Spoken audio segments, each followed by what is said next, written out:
A small, sleepy town in North Carolina called Roanoke Rapids may bear little resemblance to Kabul or Baghdad, but its police department now has its own mine-resistant ambush-protected vehicles, or AMRAPs. So do police departments in many other towns and counties across the U.S., all thanks to the Pentagon's so-called 1033 program, which provides or transfers surplus Department of Defense military equipment to state and local civilian law enforcement agencies without charge. Georgia Congressman Hank Johnson is about to introduce a bill that would rein in further police militarization. Joining me to talk about this is Michael Shank, Associate Director for Legislative Affairs at the Friends Committee on National Legislation. Michael, thank you. It's good to be here. Thanks for covering this issue. What is the driving concern behind this legislation? We've got several concerns. There's a cost concern, there's an accountability concern, there's a cultural concern, what's happening to America's main streets. We're being militarized and we're becoming more and more representative of a war zone, as you mentioned in your lead. But there's a lot of waste, fraud, and abuse potential here, and misuse. So in response to Occupy Wall Street, you see these armored personnel carriers and increasingly assault weapons, increasingly drones, aircraft being used by very small town police chiefs who, I mean, it's very much kind of boys and their toys, using weaponry that they really don't need in the local community. And especially with those military vehicles, why would you need that at a university campus? And That's we're right. talking about the University of Ohio, as I understand. That's exactly right. And so these are weapons that run $600,000, $700,000 on the market. So these small towns are getting these weapons, this machinery, the MRAP, and then they have to do maintenance on it. So not only do they have a machine that they can't upkeep, they have a machine that ultimately they don't need. The bill that you mentioned, Congressman Johnson's bill, would both ban MRAPs coming from the war zone to small towns in America. It would also ban drones and aircraft and assault weapons. It would allow things to come across like, you know, microwaves that are being used in the war zone.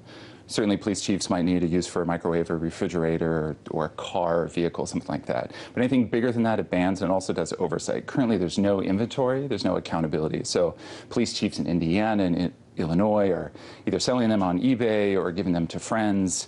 Assault weapons that we're talking, not the MRAPs, but the assault weapons are giving to friends selling on eBay. So there's really no accountability system in place. That's what the bill would look at. And that is quite alarming. You talked about drones, and police departments are now acquiring those drones. Right. But their argument is that the drones allow them to patrol cities better.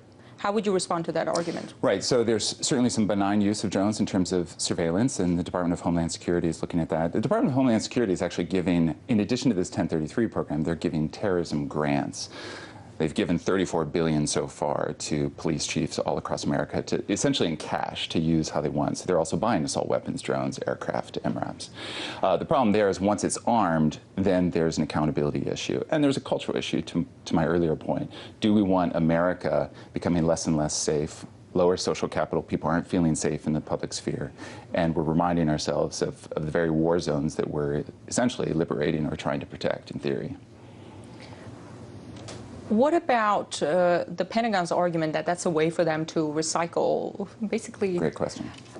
I'm sure that they don't put it in those exact words, but it is what it is, isn't it? Sure. So we're bringing back 20,000 MRAPs from the war zone. So I would push back and say our strategy at the beginning was a little ill-thought if we have 20,000 MRAPs that we now can't use, and we're probably going to put in a graveyard in Arizona or somewhere. So there's a strategic thing there, but we could recycle it. There's currently no audit of Pentagon use of any of this. The Pentagon hasn't been audited, won't be audited until 2017, 2018. So there's a taxpayer issue, because once these MRAPs are given to police forces, they won't be able to be used in the war zone again. This is great for defense contractors, because then they can get new contracts to build new machinery for the next war zone. So there is a cost to the taxpayer. Michael, what are the chances of a bill like the one that you are proposing of actually passing in Congress? I mean, defying the Pentagon is not exactly what Congress is known for. Right, because defense contractors have a hold on Congress, as does the Pentagon. I think it has a great chance. Every member of Congress we've talked to, Republican and Democrat, is on board because they don't want the main streets of America militarized. You know, there's a SWATification that's happening too. Radley Balco, who writes a lot on these issues, says 150 SWAT raids a day. So I think members of Congress, they're reporting to their constituency, and Americans don't want that kind of culture. And there's not just cause for these kind of militarization of U.S. police forces in America. So it does have a chance to pass. Absolutely. We expect it to pass the House. We're talking with the Senate about a Senate companion bill. Thank you. Thank you, Michael Schenk. Thank you. Michael Schenk, the Associate Director for Legislative Affairs at the Friends Committee on National Legislation.